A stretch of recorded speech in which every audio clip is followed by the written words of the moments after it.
Aujourd'hui, les 3 clés du lancer de balle au service. Bonjour et bienvenue à cette première capsule du Conseil du Pro. Mon nom est Félix Lavoie-Pérusse.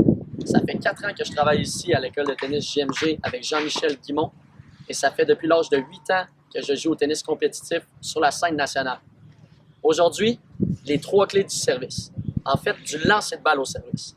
La première, comment tenir la balle au service, où lancer la balle, quand frapper la balle. Numéro 1, comment tenir la balle au lancer de balle au service. Il faut s'imaginer qu'on tient un peu comme un œuf. On ne veut pas tenir la balle trop fort. Donc ici, on veut tenir la balle ni dans la paume de la main, ni au bout des doigts, mais plutôt entre les deux, c'est-à-dire dans le creux des doigts. Numéro 2, où lancer la balle. La réponse est simple, c'est à 1 heure, légèrement devant nous, dans le terrain. Qu'est-ce que je veux dire par là? C'est qu'il faut s'imaginer qu'on a une horloge par-dessus notre tête.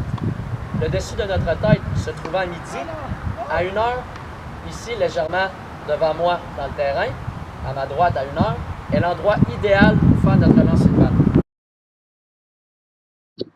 Un point de repère idéal pour savoir où lancer la balle, c'est de déposer notre raquette comme ceci, le long de notre pied gauche, et de lancer la balle à 1 heure, comme je l'ai mentionné plus tôt, pour la laisser retomber dans le milieu des cordes.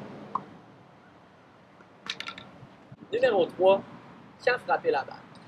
Il suffit de frapper la balle au sommet de la trajectoire du lancer. Le sommet, il se situe là où je trouve mes cordes de raquette quand mon bras est en extension à 1 heure devant moi. Le sommet, c'est là où la balle a le moins de vitesse. C'est pour ça qu'on veut frapper la balle au sommet, car ce sera plus facile de centrer la balle dans le milieu de nos cordes.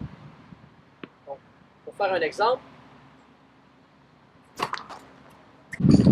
pour plus de conseils du genre, n'hésitez pas à vous abonner à notre chaîne YouTube ou à suivre sur Facebook l'école de tennis JMG ou prosportquebec.com.